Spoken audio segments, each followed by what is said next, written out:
안녕하십니까. 안세회계본 대표 강정회계사입니다. 오늘 제 653강은 가족 간 분쟁을 예방하는 상속재산의 합리적 분할 방법과 상속세 계산을 한번 보겠습니다. 상속재산이 이렇게 있으면 1년 내 유증재산까지 합해서 대상이 되는데, 배분 대상은 이제 배우자가 있고 자녀들이 있을 때 배우자만 50% 할증하고 나머지는 다 일식, 남자건 여자건 나이가 많건 적건 똑같이 한다, 그런 얘기고, 그 중에서 혹시 이제 약간 적게 받는 사람도 자기가 받아야 할 몫의 50%까지 받을 수도 있고, 형제자매의 경우는 3분의 1 정도까지 유효분이 있다. 이런 거 아시겠으면 되겠습니다.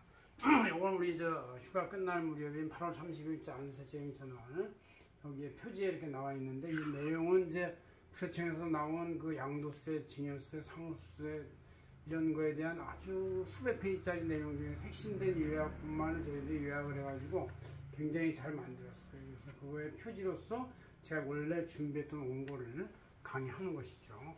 자, 내용을 잘 보시면 상속재산은 사망 당시 재산 플러스 상속으로 의지해주는 재산, 그 다음에 이제 추정 상속재산이라고 이런 게 있어요. 그래서 일부 계산할 땐 이제 선진여분도 합산하고 사무신고 목적으로 10년 내 징역에서 다 합산하도록 되어 있는데, 어쨌든 이렇게 이제 돌아가실 때의 재산뿐만 아니라 위재상속이나 선징여분도 다 끌어잡아내서 한다, 그런 얘기죠. 이럴 때 상속순위는 1순위가 직계비속, 2순위가 직계존속, 돌아가신 분의 부모, 그 다음에 이제 3순위가 형제자매, 그 다음 1, 3순위가 없으면 사촌, 이내 혈족까지도 간다, 그런 얘기죠. 이 중에서 배우자는 1순위인 직계비속과 2순위인 직계존속과 공동순위로서 돼 있고, 그래서 더 배분을 1.5배로 받는 50%더 받는다, 그런 얘기고, 없으면 이제 배우자가 단독 상속이 되는 경우도 있어요. 그러니까 자녀가 없고 부모도 없으면 배우자가 단독 상속을 받는 경우도 있다. 그래서 재산이 배우자 코너 쪽으로 넘어가는 경우가 생기는 것이죠. 상속 비율은 같은 순위 간에는 균등하고 배우자만 50% 합증 가산한다.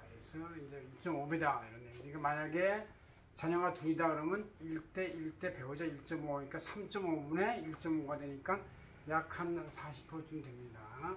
이렇게 되고, 그 다음 이제 상속 분할에서 이제 이 분할할 때는 원래 돌아가신 분, 피상속인의 유언이나 이제 이것이 우선이 된다, 이런 얘기죠. 그 다음 이제 두 번째로는 이 공동상속인 간의 협의 분할이 잘 되면 법적으로, 그럼 이제 그대로 뭐 들쭉날쭉 하더라도 할 수 있어요. 그러나 이게 잘 안 되면, 없으면 법정 상속분인 1대 1대 1대 이제 이렇게 같은 균등 비율의 자녀 플러스 엄마, 나 배우자, 나 아버지의 1.5배로 하는 것이다, 그런 얘기죠. 만약에 특별 기여분이 있을 땐 특별 기여분이나 우선 부양 이런 거에 대한 것을 뺀 나머지 금액을 가지고 공동 배분하는 것이다, 하는 얘기죠. 자, 이렇게 이제 배분을 할 때 내가 그동안 효도를 잘 못했다고 빼려고 하는 움직임이 있거나면서 싸움이나 분쟁이 발생할 수가 있어요. 효도라는 것이 뭐 마음의 효도냐 물질의 효도냐 이게 알 수가 없으니까, 그래서 유효분이라는 게 있는데, 공동상속 유효분 비율에서 직계비속이나 배우자는 법정분의 50% 이렇게 이제 해서 자기가 1인분 0.5%인 50%까지는 받아야겠다, 이렇게 될 수 있는 것이 법에 써 있어요. 이렇게 있고, 직계존속 형제 자매는 이제 자기 지분 비율의 3분의 1 정도까지가 유료분이다, 그런 얘기죠.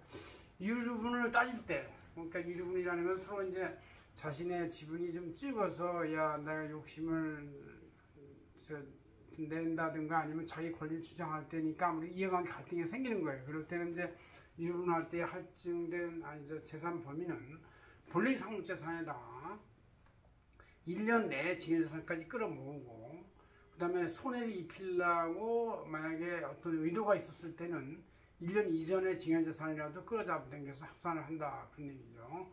이렇게 되는 것이고, 그 다음에 이제 상호세 신고, 이게 이제 합산해서 배분이 되면은 이제 그 다음에는 상호세 신고를 하는데, 이럴 때 신고납부 대상자는 이제 고유한 상속재산 플러스 선유증재산 플러스 간주상속재산 플러스 특별연구자 배분재산까지 합한 다음에 이거를 상속세 신고의 총재산으로 본다. 유산세 개념으로 취득세.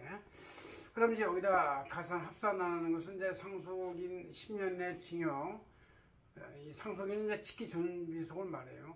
그 비상속인은 손주들, 뭐 손자들 말하는데 이때는 5년 내 징역까지 합산한다. 손주까지는 그 5년 내까지 쫓아가지 10년 내까지 쫓아가지 않는다. 그런 얘기죠.